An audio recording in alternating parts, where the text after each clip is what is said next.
Que a lembrança do Zé Rizeiro continue viva no coração do nosso mercado municipal, na cidade de Governador Valadares, nos curadores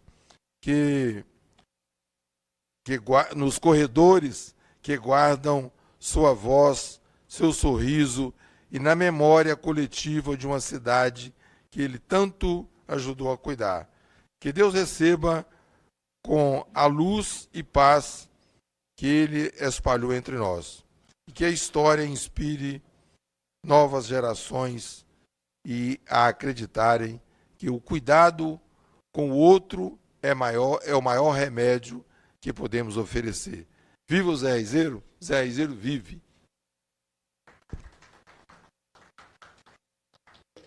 Pois é, gente, depois dessas emocionantes e da lembrança aqui do Zé Rizeiro, eu quero convidar, então, aqui a composição da mesa, o professor Rogério Facundes, professor, escritor, pesquisador, terapeuta naturista, responsável, em 1997, pela criação do curso superior de naturologia aplicada lá em Curitiba e pela participação na Comissão de Integração Terapeuta do Conselho Nacional de Saúde. Professor Rogério, sentar aqui conosco. Convido também Sérgio Lopes, médico, cirurgião cardiovascular, mestre em bioengenharia de tecidos aplicado a válvulas cardíacas, doutor em estimulação cardíaca elétrica artificial, para compor a mesa aqui conosco. Eu vou passar então a palavra ao professor Rogério, pode ser assim? Caros doutor e deputado Leonardo Monteiro, todos os outros que compõem essa mesa, uma satisfação estar aqui e quero que minhas palavras sejam úteis e que possamos ter um crescimento nesse encontro dos saberes ancestrais e da medicina moderna. Então eu, como já foi lido o meu breve currículo, eu sou autor de 3 livros que já escrevi e sou professor com carteira assinada como professor universitário, mas o que eu sou em meu coração mesmo, no meu ser, eu sou um curador e me sinto bem por ser assim. Na ausência de uma legislação no nosso país a respeito dessa profissão que eu exerço, que dou aula, que escrevo, que pesquiso, na ausência eu sou sindicalizado ao SINATEM, Sindicato Nacional dos Terapeutas Naturistas, e também sou membro do COMBRAMASSO, Conselho Brasileiro de Autorregulamentação em Massoterapia. E, devido a essa ausência de legislação, eu tenho uma decisão no Superior Tribunal de Justiça, STJ, trânsito e julgado, da minha legalidade de trabalhar como acupunturista e terapeuta naturista. Então, digo isso por conta que ainda não temos uma legislação. E, na ausência dela, eu tive que recorrer a esses recursos para poder me manifestar como um homem dentro da lei. Sou um brasileiro, tenho amor a essa pátria e estou legalizado perante as leis. O filósofo Nietzsche, quando fala de mudanças sociais, ele diz que existem 3 momentos para essa mudança. Primeiro, a reação xenofóbica. Segundo, o estudo e conhecimento do assunto. E terceiro, a aceitação de todos. Eu já estou há algumas décadas nessa luta e já passei pelo processo da xenofobia, de perseguição. Graças a Deus já estou fora disso e acredito que a sociedade hoje ela já vive 2ª para 3ª fase. O entendimento, o estudo dessas terapias ancestrais, naturais, autóctones, já chegando para uma aceitação de todos. Momento importante, porque o quadro sanitário brasileiro, é um quadro sanitário de dificuldade. É difícil para o gestor público ele preparar um orçamento por conta da judicialização. Enquanto se pensa em prevenção, em formas mais de ênfase na atenção primária, existem judicializações que o juiz determina que o Estado cumpra o pagamento de determinados procedimentos que podem ser justos para uma minoria, mas para o tecido social faltam recursos. Existe uma crença muito grande em remédios novos, medicamentos novos, e isso são judicializados, mesmo aqueles que não têm uma total eficácia comprovada. Então, estamos diante desse paradigma. Como fazer, como adotar essas terapias ancestrais alternativas? E eu me inspiro no pensamento de Einstein, que disse que o contrário da verdade não é a mentira. O contrário da verdade é uma nova verdade. Ou seja, não quer dizer que o saber cartesiano seja ultrapassado.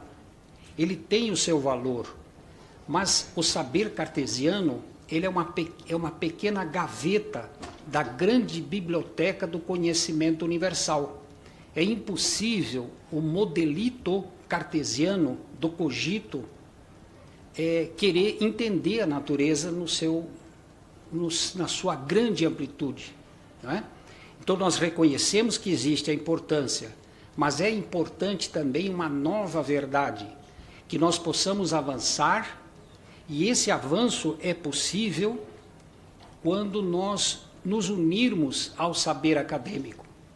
Então, hoje se desenha os novos campos de conhecimento através do quantum, através da física quântica, que é muito importante, mas a sustentação dela, na nossa forma de entender, só será possível quando der as mãos à ancestralidade.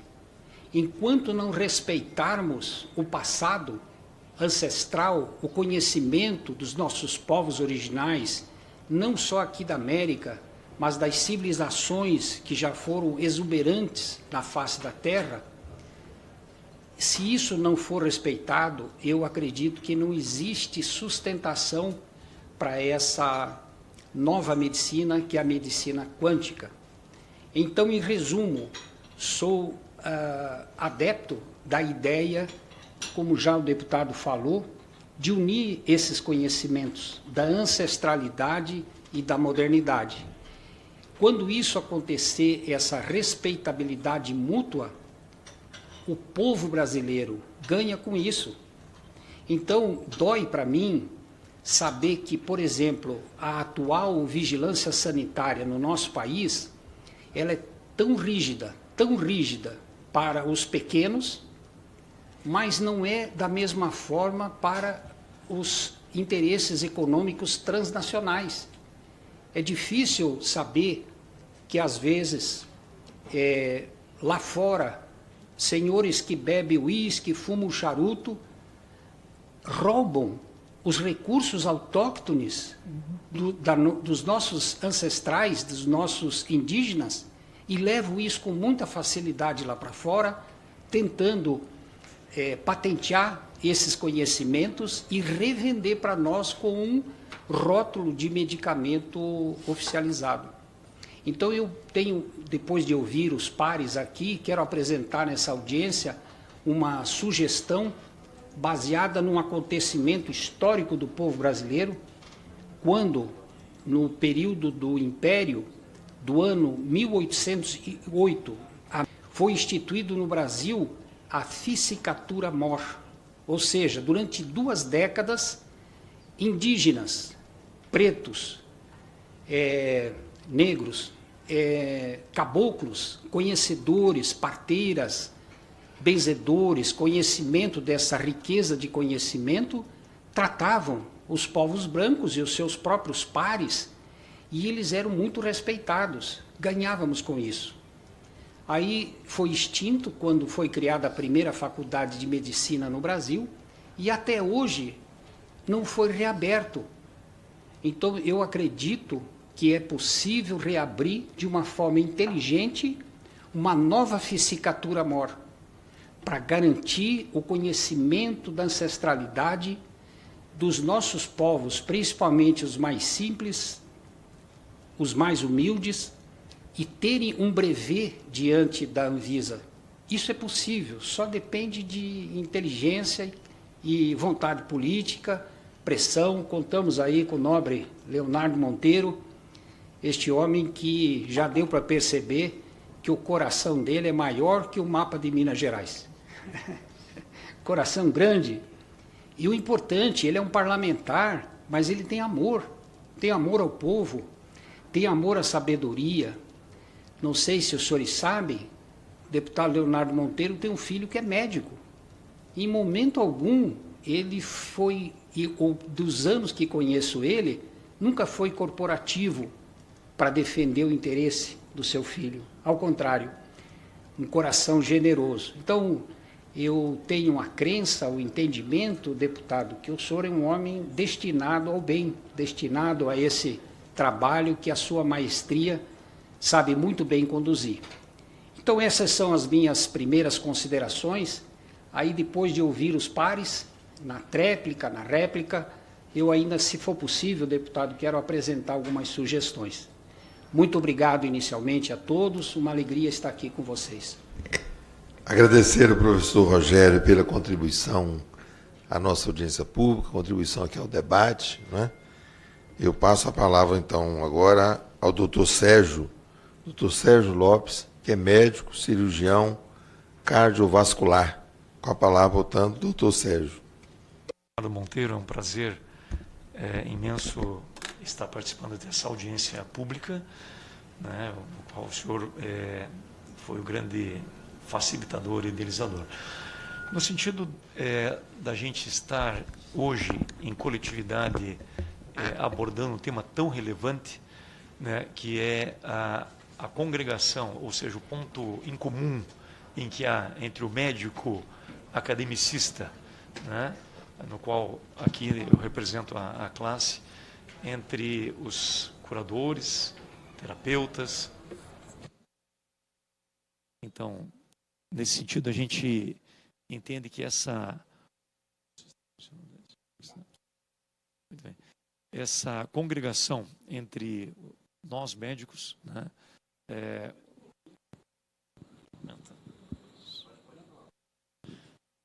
nós médicos,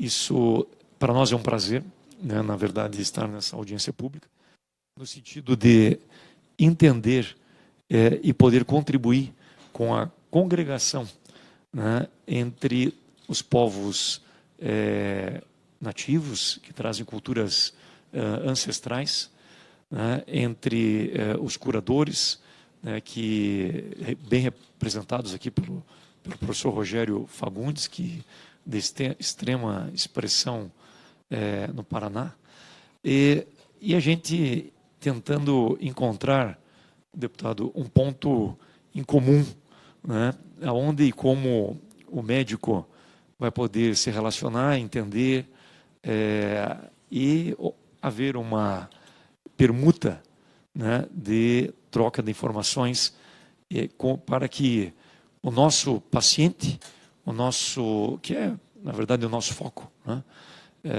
se torne visto de uma forma integral, né, e não visto de uma forma cartesiana, como hoje é visto. Com relação a isso, eu venho aqui hoje trazer uma proposta, né, e essa proposta seria a gente entender a medicina de uma forma um pouco mais abrangente, dessa forma a fisiologia também de uma forma mais abrangente. E como poderíamos fazer isso?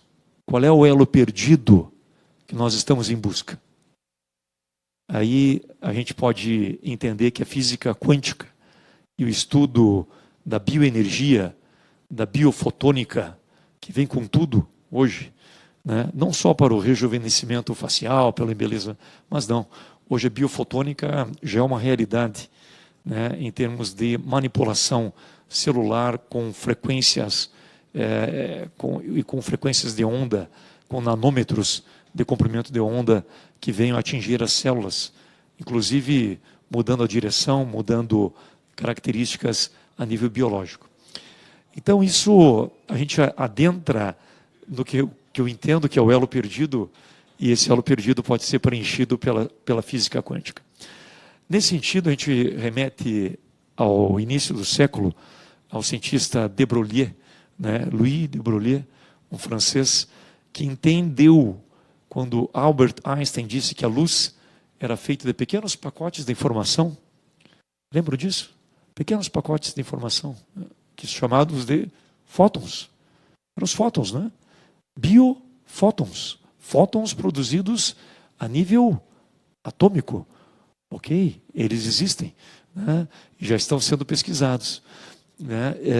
Num comprimento de onda muito pequeno, liberados a nível nuclear. Então, de Broglie viu, bom, então se existem a pequena quantidade de luz, são os fótons, será que a matéria também não tem um componente ondulatório? Olha a pergunta que de Broglie faz. E a partir daí, da Universidade de Paris, ele ganha o prêmio Nobel de Medicina, entendendo que sim, que a matéria tem um componente ondulatório. Isso muda tudo, né? Aí começa toda uma pesquisa envolvendo o termo partícula-onda, né? O componente ondulatório da matéria. Após isso, William Tiller, na década de 90, né, no pós-guerra, que interrompeu um pouco as pesquisas e atrasou de alguma forma, mas começou a reentender essa visão, né, do componente ondulatório da matéria, que poderia ser uma chave, né? Opa, para aí, só um pouquinho, nós não somos seres totalmente materiais, nós temos alguma coisa a nível de energia que também nos anima, né? Ok. Então o entendimento partiu daquilo que nós estudamos no segundo grau.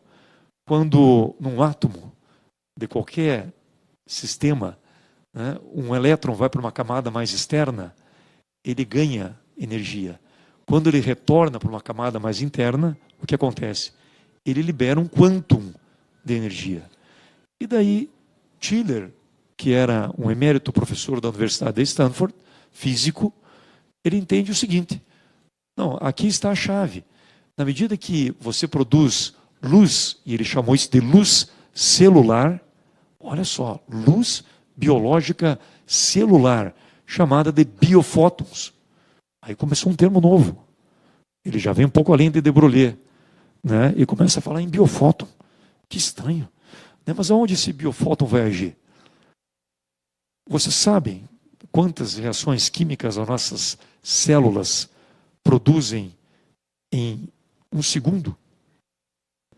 Em torno de 100 mil, né, a 500 mil reações químicas. Então, Tiller propõe, opa, só um pouquinho, somente catalisadores não são possíveis de atingir esse número. Será que a velocidade da luz ou a informação biofotônica produzido a nível atômico também não age catalisando reações químicas, né, e mantendo a estrutura da matéria? Olha a grande pergunta do professor Tiller. E, poxa, isso foi uma revolução, né, na década de 90. Começaram aí por diante artigos importantíssimos, né, relacionados à luz celular. Qual a frequência de um fóton? Qual o comprimento de uma onda de um fóton? A gente estuda isso na medicina? Não. Acredito que eu pelo menos não estudei, né? Então, é claro que... Mas será que... Qual seria a real participação do biofóton? Será que ela está ali por acaso? Né? Claro que não, claro que não. Então ele entende que a natureza ondulatória é o que dá a sustentação para a matéria, para a parte biológica e para os movimentos metabólicos do organismo. né? Então, aí a gente tem a interação corpúsculo-onda, interação energia-organismo vivo. Olha que bacana, né? Logo depois vem Peter Fraze, na década de 90, quase 2000, e diz, opa, só um pouquinho. Então deve haver rotas, né?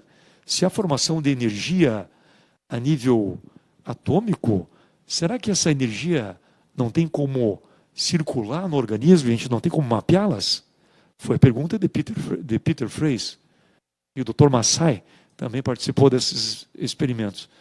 E eles, por correspondência eletrodérmica, eles começaram a entender que, transferindo a energia a nível de pontos de acupuntura, né, para meio aquoso, eles começaram a ver com quais tecidos eram mais afins com quais, e quais poderiam conversar entre si. E começaram a fazer rotas de bioinformação no organismo. Muito, muito bonito, né? Então, quer dizer, na verdade, um fóton, ele carrega uma frequência, toda frequência carrega informação, toda frequência ela tem uma cor, tem um comprimento de onda e traz, por si só, um endereço aonde ela vai agir, a nível metabólico. Então, essa é a nova proposta de Peter Fraze. Então, a partir daí, ele entende que essas rotas, elas se aproximavam muito, ele chamou isso de integradores energéticos. Integradores energéticos, onde essas rotas bioinformacionais, biofotônicas, né, ou eletroquânticas, que é outro termo utilizado para descrever a energia que percorre nosso organismo, né? Então seria uma energia eletroquântica. E por que eletroquântica? Né? Um nome tão estranho, porque o fóton tem massa zero, né? E aí, se nós aplicarmos nas equações, nós temos não só a energia eletromagnética visível, do campo espectro visível, mas temos o fóton com massa zero, um espectro não visível, né, atuando em nosso organismo. A partir daí, a gente entendeu e entende a presença marcante de um pesquisador chamado Konstantin Korotkov, da Rússia, que veio procurar não só entender que existiam essas rotas, que havia realmente uma luz ultra fraca sendo produzida a nível atômica, mas que ela poderia ser mapeada. Poxa, então, ok. E que essas rotas eram muito parecidas com o que os chineses haviam descritos. Isso há cerca de 3.000 anos atrás. Poxa, que interessante. Então, há uma correspondência entre os integradores energéticos e essas rotas de meridianos, que se chamam hoje em dia, na medicina chinesa, dos meridianos, que são os meridianos também utilizados para acupuntura. Olha que interessante. Primeira vez que o Ocidente conversa com o Oriente a nível de medicina, vamos dizer assim, transcrevendo isso, né, para termos médicos ocidentais, né? Nesse sentido, Konstantin Korotkov coloca o BioWell à nossa disposição. O que é o BioWell? O BioWell nada mais é do que uma caixa preta, então hermética à luz, faz com que um estímulo elétrico percorra a ponta dos dedos e a partir daí você traria ou deslocaria elétrons dessa região da polpa digital. Esses elétrons, pelo meio de avalanche de Townsend, né, seriam decodificados por um software a nível de uma imagem. Então nós conseguimos ver o nosso corpo bioenergético. A partir daí, nós lembramos também um colega nosso que realiza pesquisas a nível eletroquânticas no Paraná, que é o Dr. Adilson Alves Dias, né? O Dr. Adilson, ele conseguiu já catalisar a reação química de ADP, adenosina difosfato, mais pirofosfato, né, em ATP, que é energia, né, sem a presença do oxigênio. Isso é um espetáculo. Quer dizer, uma linha de pesquisa extremamente profícua, porque nos pacientes cardiopatas haveria a possibilidade de criar energia celular, né, pela administração biofotônica de luz coerente, laser, com cerca dele, trabalhou com cerca de 680 nanômetros para catalisar essa informação e essa reação química, levando à produção de ATP numa célula muscular. Então, isso é fantástico. Então, o meu convite é essa congregação, por meio desses pesquisadores que aqui relatamos, e aí nós nos aproximamos muito dos terapeutas e dos nossos amigos que trazem a medicina da ancestralidade. Então, essa é a minha contribuição. Muito obrigado. Nós que agradecemos ao Dr. Sérgio pela exposição, pela contribuição ao debate sobre esse tema tão importante aqui na Comissão de Legislação Participativa, onde nós estamos fazendo uma discussão sobre os conhecimentos ancestrais e a medicina moderna, não é? Com o tema O Curador e o Doutor. Portanto, passo agora a palavra para Tira, que é diretora do Departamento de Atenção Primária à Saúde na Secretaria de Saúde Indígena, do SESAI. Boa tarde a todas as pessoas presentes. O povo brasileiro, que a sociedade brasileira reconheça a sua originalidade, porque ultimamente a gente tem visto o debate que é muito simples aderirmos a outra medicina, medicina chinesa, indiana, japonesa, mas a gente não se reconhece enquanto povos brasileiros reconhecendo as nossas medicinas. E está na hora de a gente mudar a história, e nós contamos muito com o senhor trazendo esse tema conosco. Medicinas indígenas são para as pessoas. Aí eu vou usar a fala do nosso comum, que no meu território chamamos comum e que vocês chamam genericamente de pajé. Ele tem falado que para as pessoas quanto ele, enquanto especialista, ele não atende cor, raça, etnia. Ele atende pessoas, porque a nossa ciência ela é feita a partir de todo um olhar e cuidado de um corpo enquanto um território, enquanto um território enquanto corpo. Mas quero passar a palavra agora a Rosimeire Costa dos Santos, que é coordenadora de atenção à saúde da população negra no Ministério da Saúde. Desse resgate ancestral que ele é urgente dentro da nossa sociedade brasileira. A importância, doutor Sérgio, de você aqui contextualizar, muito importante, sou bióloga e fiquei aqui viajando nos genes, né, em toda a tecnologia aí da bioquímica, e também eu tenho certeza que a companheira que é biomédica, a gente ficou pensando. Mas como traduzir essa aula que o senhor deu para as nossas comunidades nas periferias numa linguagem acessível? Então, aqui eu deixo todo o nosso abraço enquanto Ministério da Saúde, me coloco à disposição junto com toda a equipe, né, não só da política de saúde da população negra, mas de toda a Secretaria de Atenção Primária à Saúde. Obrigada.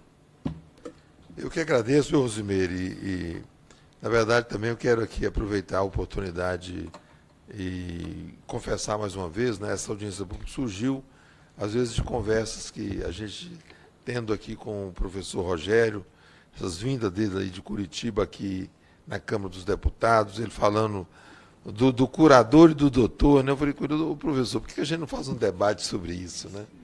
E está sendo uma riqueza, né? Eu estou aprendendo demais com vocês, né? Com a Putira, com o doutor Sérgio, com você agora, né, Rosimeire? E vou passar a palavra agora ao Lenon, né? Lenon Corazon Maé, é isso mesmo? Ixotaxpaná, Aicuriapituquá, Imi Lenon Corazon Maé, Imi Balatiponel Mutina, Imi Burixá Ruré, Mataré, Imi Barepô, Urixa, Meioqui. Boa tarde a todos.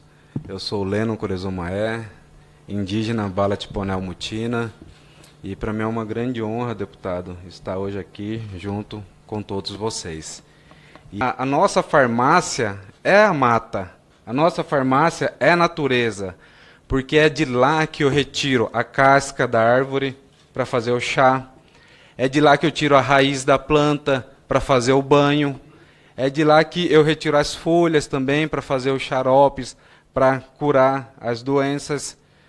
Então, se não tiver a mata, se não tiver a floresta, não tem como fazer o essencial. né? Então, somente essa ligação daquela pessoa com os espíritos da natureza que vai conseguir curar aquele parente indígena. E isso deve ser muito respeitado porque cura, e nós vivemos isso no dia a dia dentro dos territórios. Que é importante colocar uma pauta sobre o notório saber, que hoje em dia é muito difícil a universidade conseguir levar essas pessoas para dentro dos cursos, das graduações, das pós-graduações, dos mestrados, para uma banca de mestrado, para uma banca de doutorado. Porque elas são doutores, são mestres dentro desse conhecimento delas. E esse lugar tem que ser respeitado também dentro desse espaço da universidade, desse espaço público, né, de validar que essas pessoas possam ir e que o conhecimento delas, de fato, sejam respeitados. Também a gente coloca a importância da própria geração de renda dentro dos territórios para a manutenção dessa saúde, né? A importância de políticas públicas para que a população indígena possa manter dentro do seu território e cultivando a sua tradição, até para que os nossos jovens possam não estar saindo tanto dos territórios, visto o alto aumento, infelizmente, de suicídio na nossa juventude indígena. E é uma realidade dentro do Mato Grosso, da onde eu sou, ali no Halite Pareci, ali no Balatiponé-Mutina, são situações que nós não tínhamos, que hoje em dia, infelizmente, está se acometendo, até por conta dessa desconexão cultural. Meu muito obrigado, Pai Curipiá. Vou passar a palavra ao professor Rogério. Obrigadão. Depois nós vamos falar mais. Então, eu quero aproveitar esse momento para 2 temas, né? Primeiro, tchau, amiga. Boa viagem até São Paulo. Então, primeiro, para anunciar a fundação do Colégio Brasileiro dos Terapeutas na cidade de Curitiba, deputado Leonardo. Preparai-vos que o senhor vai fazer uma palestra lá em breve. Eu estou gostando muito, estou aprendendo aqui com os 2 representantes dos nossos povos originais, da senhora, dos quilombolas, né? Quanta riqueza, né? Quanto a gente pode aproveitar. Eu sou de formação, vamos dizer, não branca, eu sou de formação humana. Quando Einstein foi preencher a sua ficha de imigração nos Estados Unidos, e lá perguntava qual raça, ele respondeu, raça humana, né? Agora, eu tenho o meu saber mais de povos, digamos, raça branca, por assim dizer. Eu sou apreciador de música erudita, eu gosto de Beethoven, Mozart, mas também gosto dos naturais, né? E eu acho que é importante isso, de ter essa miscigenação, e eu quero ser aluno de vocês, aprender mais. Mas, anunciando aqui, deputado, que lá em Curitiba nós criamos um Colégio Brasileiro dos Terapeutas, que ele vai reunir esse colégio, o saber ancestral, podemos agora ampliar dos originais aqui dos povos da América, mas também esse saber quântico, representado aqui pelo eminente doutor Sérgio Lopes, que é um grande corajoso, ele não precisava de nada disso, ele é uma pessoa já renomada, faz transplante de coração, é um dos melhores posso dizer com tranquilidade, um dos melhores do Paraná, do Brasil. E então esse encontro de saberes, eu até tenho dito ao doutor Sérgio, assim, doutor Sérgio, os seus pares médicos precisam rezar mais, tem que ter mais inspiração. E nós, terapeutas, curadores, precisamos estudar mais, aprender mais. E dentro disso, eu acredito que criamos um saber coletivo. Então, declaro assim, publicamente, que existe esse Colégio Brasileiro dos Terapeutas, que ele não é corporativo, mas ele tem a função de reunir esses conhecimentos e catalogar, classificar e distribuir a quem estiver em merecimento de receber, poder receber de fonte segura. Doutor Sérgio aqui se referenciou um senhor pesquisador, doutor Adilson, que está no ostracismo. É um cientista, um homem jovem, tem muito para trazer para o Brasil e para o mundo, mas que ainda está no ostracismo, devido aos condicionamentos.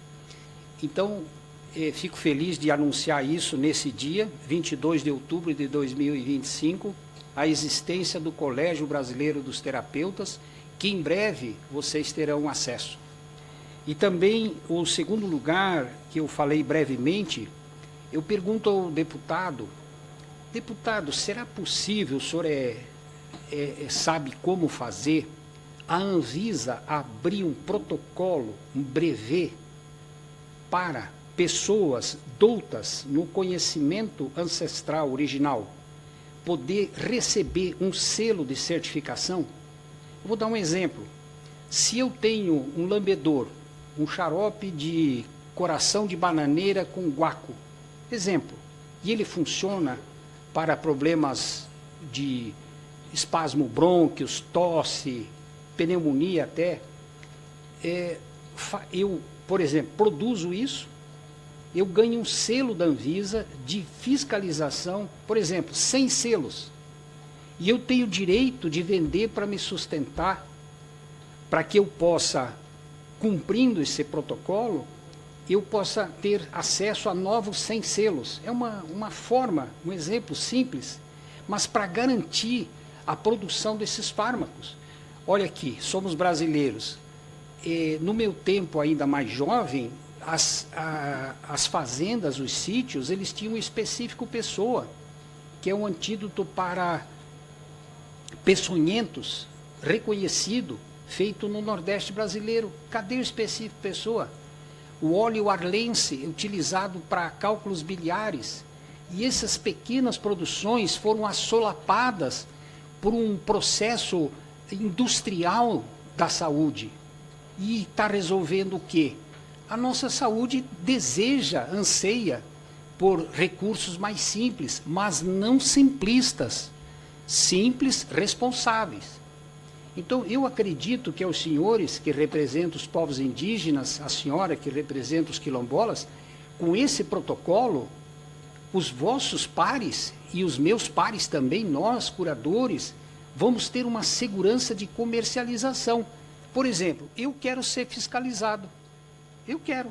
Pode me fiscalizar se eu estou usando produtos que são saudáveis, que efetivamente não compromete a saúde. Eu acredito que isso é um grande avanço. Então eu conto, deputado, faço até um pedido para o senhor, na sua sabedoria parlamentar, ver de que maneira isso é possível. É um avanço extraordinário. Exemplo, eu sei que as PICs, elas precisam melhorar, mas é um avanço. Se nós tivermos um brevet de produção responsável, nós vamos ter mais segurança sanitária. Essas pessoas inscritas vão receber as boas práticas que a própria Anvisa vai orientar, mas, por favor, uma produção artesanal. Não é para a gente entregar para os laboratórios ou deixar os grandes laboratórios transnacionais roubar os recursos autóctones do nosso povo. Então, esse é um pedido que faço, registrado aqui. O senhor, na sua sapiência, deputado, será capaz de pensar. Eu acho que isso é um passo bom. Não é o ideal, mas é o possível, e assim gradativamente a gente crescer e mostrar que nós somos um povo interessado no nosso povo. Muito obrigado. Com certeza, toda a exposição está registrado, né, nos anais aqui da comissão. Será registrada uma ata e quero encaminhar à secretaria que possa registrar a sugestão do professor Rogério, até para a gente encaminhar o próprio Ministério da Saúde e a Anvisa, né, como é que a gente pode, então, preparar, elaborar essa sugestão que o senhor está encaminhando aqui na audiência pública. Essa comissão aqui é o lugar, é a porta aberta da Câmara dos Deputados para a população brasileira. Comissão de Legislação Participativa, né, justamente com esse objetivo de poder fazer os grandes debates que às vezes a gente não consegue realizar nas outras comissões aqui da Câmara. Então, viu, eu sou aqui membro, desde que cheguei aqui, sou membro desta comissão, já fui presidente desta comissão, não é? Coloco à disposição para a gente poder realizar outros debates que vocês acharem necessário. Passo a palavra agora ao doutor Sérgio. Pronto? Bom, então, como representante, vamos dizer assim, da parte da medicina tradicional, eu queria dizer só algumas palavras que, para encerrar, na verdade, para não me estender, deputado, mas no sentido, eu sou filho de uma pessoa farmacêutica e trabalhou toda a vida com fitoterápicos. Lembrei muito do nosso amigo que poderia estar hoje presente, foi homenageado lindamente pelas suas palavras, né? José Raizeiro, né? Acho que lembrei muito da minha mãe nesse sentido. E as plantas curam. As plantas curam. Por quê? Existe uma energia frequencial nas plantas. Existem fotos, você secciona uma planta e você pode ver algo biofotônico ainda resistindo depois de uma planta ser seccionada. O que é isso? Se não um corpo, né, no vegetal ainda persistindo.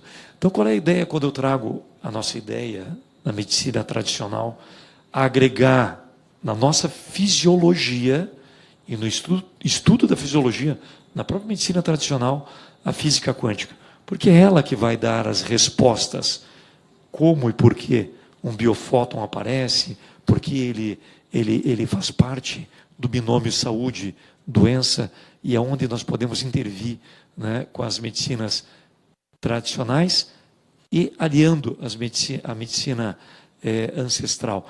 Então, se nós não tivermos esse link, esse ponto de convergência e mudarmos um pouquinho o modo de pensar na caixinha dos médicos tradicionais, nunca iremos conversar.